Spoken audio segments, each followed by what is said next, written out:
NOSA community. It is Shamika, and welcome back. Welcome back to our channel. If you haven't gotten a chance, go ahead and subscribe to our channel so you can get the latest updates as we're making some changes, some good changes to our channel to include what we'll be talking about today, which is office hours. So welcome to our office hours. So if you haven't gotten a chance to join us for office hours, we host office hours every other Wednesday. So we hosting office hours this coming Wednesday at 12 p.m. Eastern. We'll drop the link here below. Just jump on, come with questions, come with your ear for listening, and join us. So one of the changes we decided to make for office hours is to incorporate a question piece that starts at the beginning of office hours every other Wednesday to answer specific questions that we've seen in the group or seen in other on the other platforms, our social media platforms. And we've decided to put them here so that you guys can get the answers to the questions that you need, as well as get comments and feedbacks from other people who may be in similar situations. So let's get started. Again, my name is Shamika. I am the creator and founder of the NOSA Group, the Nurse-Owned Staffing Agency.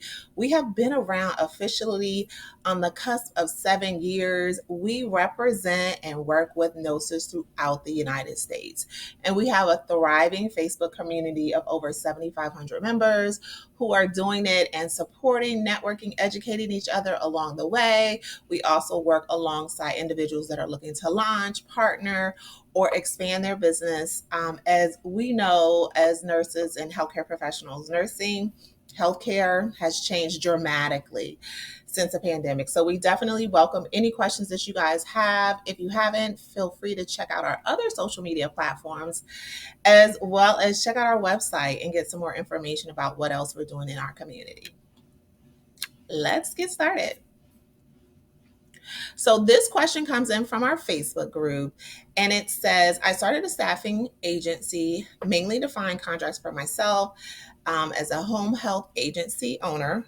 And I'm going to fill in the blanks a little bit here. I was wondering if I should hire a VA or virtual assistant to reach out to potential clients on my behalf as the agency owner instead of reaching out to those clients myself, as I'll be the employee. So essentially, this person is looking to maybe add or transition from only doing healthcare to incorporate staffing. And she's interested in knowing if it would be a good idea to have a virtual assistant do your cold call. So that's kind of the gist of the question. And I've answered this question 100 times, but I'm just going to give my take, and I would love to hear feedback from you guys. And a big part of the reason that I've kind of stuck on this piece of the question or stuck on the response that I'm going to give is just because it works, but also because it's an opportunity for you to represent your business. So I have talked to lots of different NOSAs. I've seen posts in our group and other places and feedback around the fact that yes, virtual assistants can reach out to potential clients. Of course. One of the challenges, and we'll pull a clip from our VA Q&A session and tag it in this video around expectations of virtual assistants. So yes, they can do that. I've seen people do it. I've seen it done successfully. But in my personal opinion, I don't think it's the best way to get your business out there. So let's talk about a couple of things as far as like cons and pros around having a virtual assistant do it. The cons are definitely it's time saving. So you don't have to spend as much time doing it. They can do some of the research. They can help build the rapport and kind of turn it over to you once they're ready to negotiate contracts. But my belief is that you, no matter what industry you're in, is the best person, especially in the early stages, to sell your business. You have the passion and the drive and the interest for the ultimate outcome, which is, of course, the either establishing of a business relationship with that particular client, and of course, obtaining a contract. So you come with a different level of passion and drive.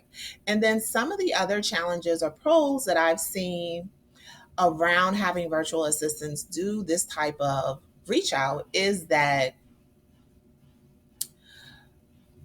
how do you assess that it was successful? So is it a successful VA when they're able to obtain a contract, or is it obtain a contact?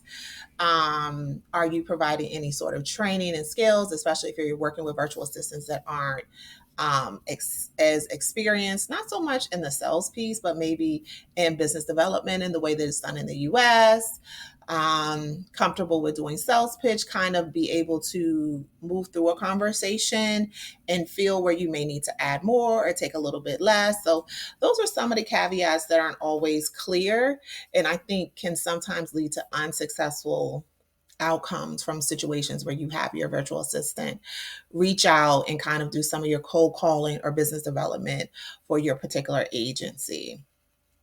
And then the other part is I think it's so funny. And I've even had this instance where many times we perceive the idea of if I'm doing it and I'm working for the business, right? So if I'm moving through the process of obtaining a contract and I intend to work that contract, should it be someone else doing it?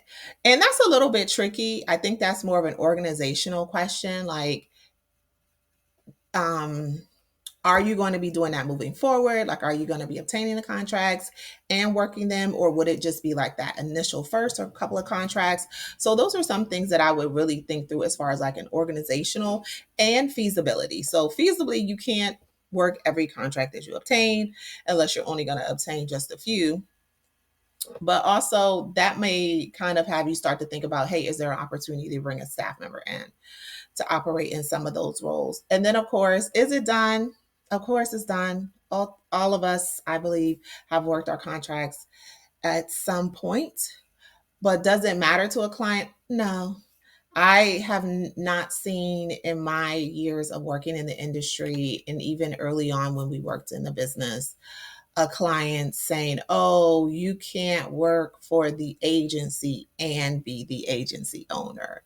And it's just kind of about filling the need. So they have a need, you're filling the needs. That other stuff is more of semantics, in my opinion. So, great question. Thank you for asking the question. I hope that gives you a good answer, as well as feel free, those of you guys who have had experiences with virtual assistants working with your potential clients, feel free to share your experience as well. We always want to welcome different experiences as people have them throughout the country. All right, on to question number 2. Question number 2, can you do state bids and use a factoring company? So factoring, invoice factoring, payroll funding is essentially what this is about. And it's a company that provides funds ahead of time to you for particular services that you provide different types of clients. So I don't think it's specific to staffing clients, but a lot of businesses use factoring companies, which is a little bit surprising for me to realize later, kind of after the fact. But yeah, you can use them. I think you would want to work with a company that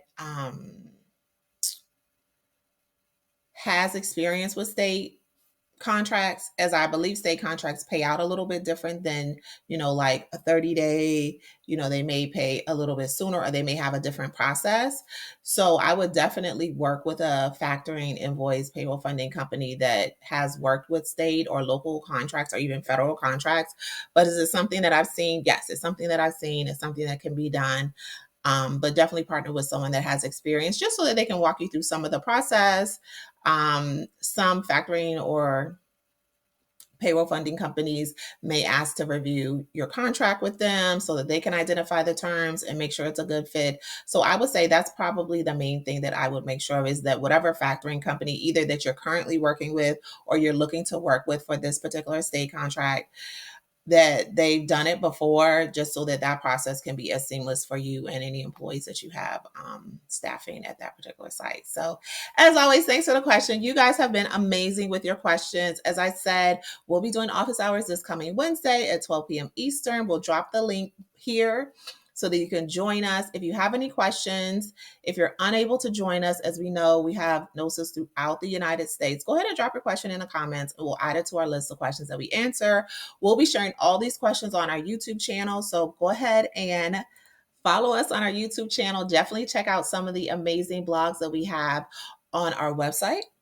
And check us out on our other social media platforms. As always, thanks for hanging out with us, and we'll be chatting with you.